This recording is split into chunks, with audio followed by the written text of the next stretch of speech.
उसके अलावा जो मेरे बहुत ज़्यादा बच्चे हैं माशाल्लाह, मेरे 5 बेटे हैं, उसके अलावा मेरी जौन सी हैं वो 6 बेटियां हैं माशाल्लाह। तो ये सब जौन से मेरे बहन भाइयों के बच्चे हैं जो कि मेरे साथ बहुत ज़्यादा अटैच हैं, और साथ ही मेरी हिबा है। हिबा बाबा किसको कहती है? अगेन ये क्वेश्चन है, ये बहुत दफ़ा आया है क्वेश्चन कि आपके क्या लगते हैं, ये आपको हिबा इसको बाबा क्यों कहती है, कि ये आपके एक्स हस्बैंड है और ऑल डैट। ये क्वेश्चंस आते हैं, शायद वो लोग वीडियोस कंप्लीट नहीं देखते, इस वजह से ऐसे क्वेश्चंस करते हैं। ये तो जो लोग मुझसे डे 1 से अटैच हैं, जो मुझे जानते हैं, उनको पता है हिबा बाबा किसको कहती है। पर उन लोगों के लिए जो इस बात से वाकिफ़ नहीं है, उनके लिए मैं ये आपको बता देती हूँ। हिबा बाबा जो सा है ना, वो कहती है अपने खालू को, जो कि मेरे कज़न हैं, मेरी खाला के बेटे हैं, मेरी सगी खाला के बेटे हैं, मेरे कज़न हैं और मेरी बहन के हस्बैंड हैं, जो कि मुझसे छोटे हैं एज में भी, और रिश्ते में बहनोई है, मेरा छोटा है क्योंकि मेरी छोटी ही सिस्टर के हस्बैंड है, इस वजह से।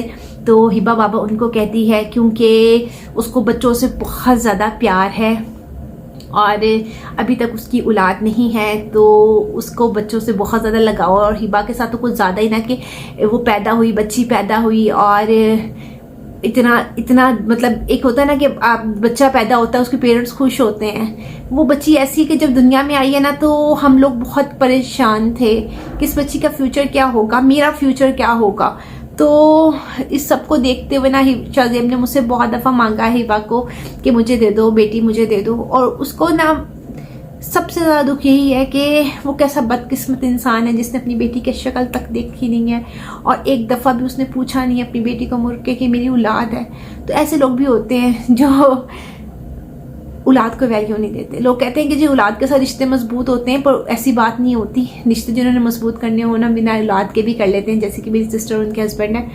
रिश्ते मजबूत जो है ना, वो दिल से होते हैं, प्यार से होते हैं। तो ये से एक बहाना है कि जो औलाद से होते हैं, दुनिया बस किसी को किसी हाल में भी जीने नहीं देती, इस वजह से ऐसी बातें करती है। हिबा बाबा मेरे कज़न को कहती है, मेरे भाई को कहती है, मेरे बहनोई को कहती है, और वो बाबा कहती थी, वो उसने उसको बाप बन के दिखाया भी है।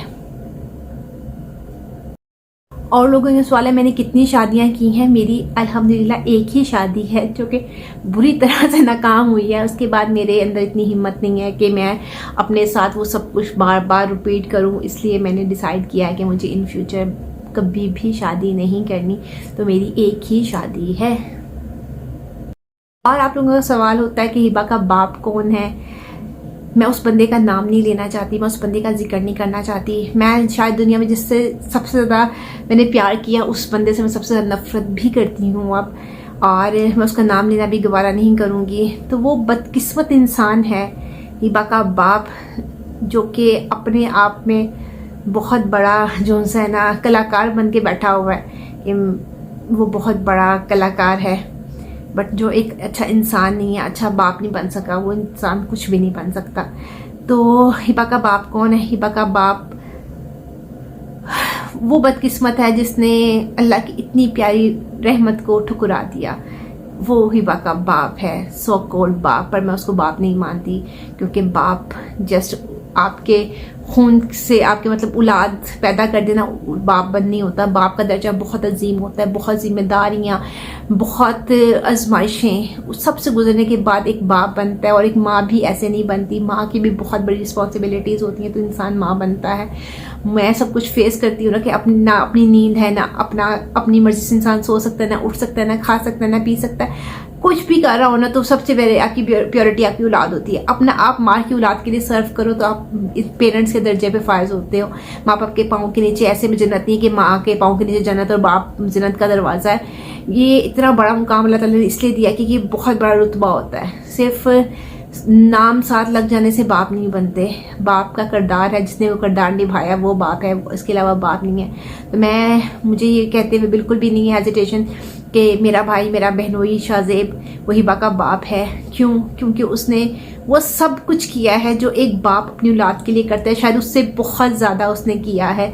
तो मैं तो यही कहती हूँ कि हिबा शाज़ेब की और मेरी सिस्टर की ही बेटी है। मैं तो बस पैदा करने वाली माँ हूँ, तो असल में वो औलाद उनकी ही है। तो आप लोगों का सवाल है कि जी हिबा का बाप कौन है। हिबा का बाप, उस बंदे का नाम नहीं लेना चाहूँगी, मैं इस काबिल नहीं समझती उसका नाम लिया जाए। वैसे मैं आप लोगों को बता दूं कि सैयद फैमिली से बिलोंग करता था वो, और टीवी एक्टर भी था। इंसान जो भी बन जाए, जब आप अच्छे इंसान नहीं बन सकते, एक अच्छे बाप नहीं बन सकते, तो आप कुछ भी नहीं हो। तो मेरे लिए उसकी कोई वक़्त नहीं है, वो कुछ भी नहीं है मेरे लिए। क्यों? क्योंकि उसने अपनी बेटी को देखना तक गवारा नहीं किया। तो उस बंदे का मैं जिक्र करना भी पसंद नहीं करती। तो आई होप कि आप नेक्स्ट टाइम ये सवाल नहीं करेंगे कि बाकी माँ भी मैं हूँ और बाप भी मैं ही हूँ। इसके अलावा आप लोगों का सवाल है कि ये घर जिसमें रहती हूँ, मैं अपने पेरेंट्स के साथ रहती हूँ, अकेली रहती हूँ, किस तरह रहती हूँ? मैं अपने पेरेंट्स के साथ रहती हूँ। मेरे पेरेंट्स, मेरी अम्मी, मेरे अबू मेरे साथ होते हैं। और ये घर का सर्किट कैसे चलता है, ये सर्किट भी मेरे पेरेंट्स ही चलाते हैं। और इसके अलावा ये घर किसका है? अपना है, रेंट का है? अल्हम्दुलिल्लाह घर अपना है। और तभी तो लाइफ में इतनी ज़्यादा टेंशन नहीं है। टेंशन सिर्फ सोर्स ऑफ इनकम की है, वो भी इस वजह से ज़्यादा टेंशन है कि खर्चे बढ़ने आगे बहुत ज़्यादा बढ़ने ही। अभी माशाल्लाह 2 इयर्स की, 2.25 साल की हुई है। अभी आगे बहुत, मतलब आज जिस दिन मैं वीडियो रिकॉर्ड कर रही हूँ 21 तारीख है, और हिबा अब आज के दिन में 2 साल 3 माह की कंप्लीट हो गई है माशाल्लाह। और अभी बहुत आगे ज़िंदगी पड़ी है, बहुत खर्चे हैं, खर्चे ख़त्म होते नहीं हैं। तो मुझे बस यही टेंशन होती है कि मैं उसके लिए एक अच्छा सॉलिड सोर्स ऑफ इनकम बना लूँ ताकि मैं उसको अच्छी ज़िंदगी दे सकूँ। ऑनलाइन अर्निंग के और भी बहुत से तरीके होते हैं। वाई यूट्यूब, आप लोगों के ये सवाल भी होते हैं। तो मैं आप लोगों को बताना चाहूँगी कि ऑनलाइन अर्निंग के लिए ना मैंने बहुत कुछ ट्राई किया। जब ये सारा सीन हुआ, हिबा साल की भी नहीं थी, तो मैंने ना ही एक कोर्स करने के लिए ना, इनेबलर्स बहुत बड़ा नाम है पाकिस्तान में, इनेबलर्स सर साकिब का।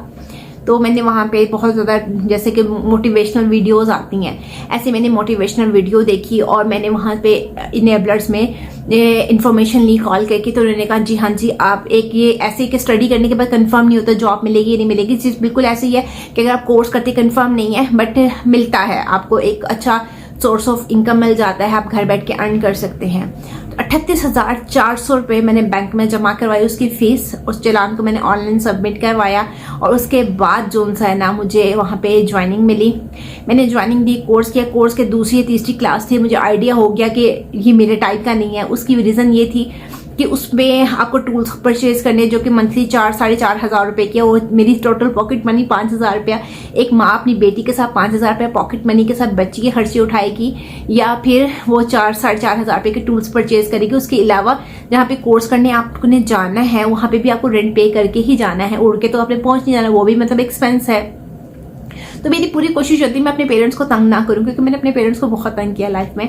मैं मजीद नहीं तंग करना चाहती उनको, मेरी वजह से बहुत रोए हैं वो, बहुत टेंशन ली है उन्होंने, तो मैं नहीं चाहती है। तो मैंने ना अपना बेस्ट दिया। मेरे पास गोल्ड का सेट था, मैंने उसको सेल किया। मैंने जो है इनेबलर से कोर्स किया और कोर्स कंप्लीट भी कर लिया। उसके बाद पता चला वर्क ज्वाइन करेंगे, वहाँ पे वर्क में आपको जो है मतलब 2-3 महीने लगाएंगे तो आपको क्लाइंट ग्रैब करना आ जाएगा, आपको प्रॉपर वर्किंग आ जाएगी, क्योंकि आपको वहाँ पे वाइवा सिखाया जाता है, जो प्रैक्टिकल है वो आप वर्क में ही करेंगे।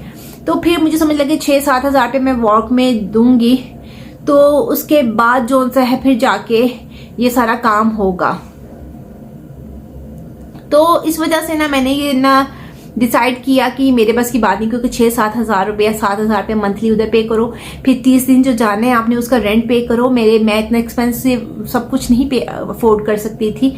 तो क्योंकि मैंने जब गोल्ड बेचा है, लैपटॉप भी लिया था और फीस भी पे की थी, तो मेरे पास कुछ भी ऐसी सेविंग्स नहीं थी कि मैं सारा कुछ इन्वेस्ट कर सकती यहाँ पर। तो इस वजह से ना मैंने उसको बाद में आगे कंटिन्यू नहीं किया।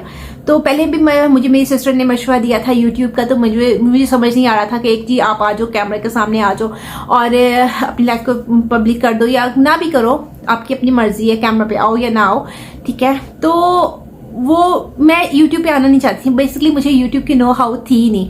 मैं YouTube यूज़ करती थी जस्ट मूवीज़ के लिए, सॉन्ग्स के लिए, इससे ज़्यादा मुझे YouTube का कुछ नहीं पता था।